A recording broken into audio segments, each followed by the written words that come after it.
Nós estamos aqui gravando agora, né? A terceira e última situação, que é, né, que a capacidade de financiamento da economia supera a necessidade de financiamento da economia, tá? Então, nós vimos, né, do caso anterior, que também a gente tem essa questão aqui, né, da poupança, né? Então, aqui nessa parte, eu vou ter o quê? Eu vou ter, né, K sobre θ maior que 1 sobre B, tá? Desculpa, menor. Então, a função vai ser dada por SK, Sθ sobre K, vezes K, tá? E aqui essa parte eu tenho, essa parte que o capital sobre θ é maior que 1 sobre B. Então, a capacidade de financiamento vai ser dada por S sobre B, tá? Por que isso? Lembra que a função de produção per capita é o mínimo, né, entre K sobre θ e 1 sobre B, tá? Então, se isso aqui for menor, o que entra, né, nessa parte aqui, né, vai ser, aqui na parte do financiamento, vai ser Sθ vezes K. Se isso aqui, quando isso aqui for menor, o que vai entrar, né, é S sobre B. Então, a partir de um certo capital, né, que vai ser dado por θ beta, né, porque é onde K é igual a θ beta, né, K sobre θ é igual a 1 sobre B, então K é igual a θ sobre B, né, daqui que a gente tira esse valor. Então, a partir desse ponto aqui, o capital vai ser sempre maior do que, não, o capital sobre θ vai ser sempre maior que 1 sobre B, então essa capacidade de financiamento vai ser dada por S sobre B, porque o produto vai ser 1 sobre B, tá certo? Então, agora vamos colocar no gráfico, né, essa outra parte aqui, que é a parte alaranjada, N mais DK. Então, vai ser menor do que essa parte aqui, quer dizer que a inclinação vai estar menor, né? E aqui nesse gráfico, a gente vai ter uma situação, né, mais ou menos parecida com o que a gente tinha ali no solo, em que a gente tem, né, essa igualdade, o que determina o capital, né, de equilíbrio, né? Essa igualdade entre a capacidade de financiamento e necessidade de financiamento. Então, nesse caso aqui, a gente tem, né,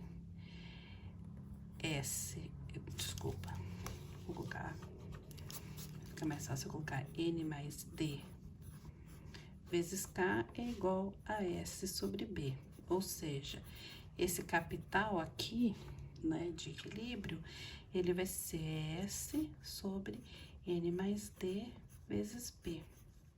Ora, lembra, né, nosso estado estacionário, certo? Não lembra? Esse é o equilíbrio estável, né?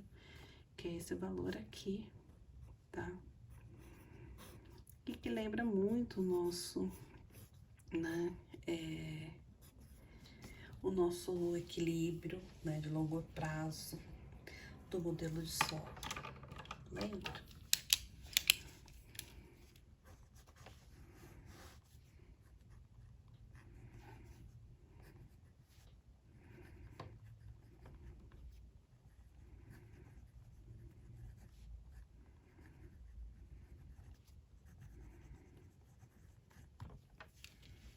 Nessa situação, o capital é redundante, a produtividade marginal do capital é zero, nós estamos no rigid balance, né?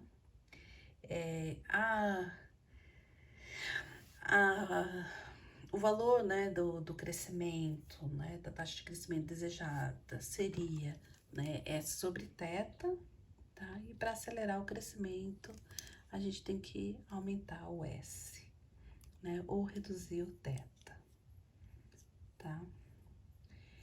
E então a gente colocou esse modelo num tipo modelo de solo, né, que a gente viu essa situação. Então, o que a gente viu? A gente viu que é muito parecido com o modelo AK, que tem aquela situação em que, dependendo das condições, né, da capacidade de financiamento, da necessidade de financiamento, o capital possa se deteriorar completamente e a economia pode ir para o desemprego. A gente tem aquela situação que é uma situação que também o capital não está deteriorando, mas também não sai dali, dessa condição de teta sobre B, né? Ali ele fica, e se o capital for maior, ele vai deteriorar, porque o trabalho, né, que é o gargalo. Aí a gente tem essa situação aqui de estado estacionário, que é uma situação mais a la solo, né? Em que a necessidade de financiamento do capital é menor do que a capacidade de financiamento do capital, né? E aí também é uma situação em que o capital é mais abundante do que o trabalho, né? O trabalho aqui é o gargalo, né? E que a quantidade de capital vai ser determinada pela taxa de poupança, pelo crescimento populacional, depreciação física do capital e esse beta, né? Que é uma medida também de produtividade marginal do trabalho, né? E é isso, então.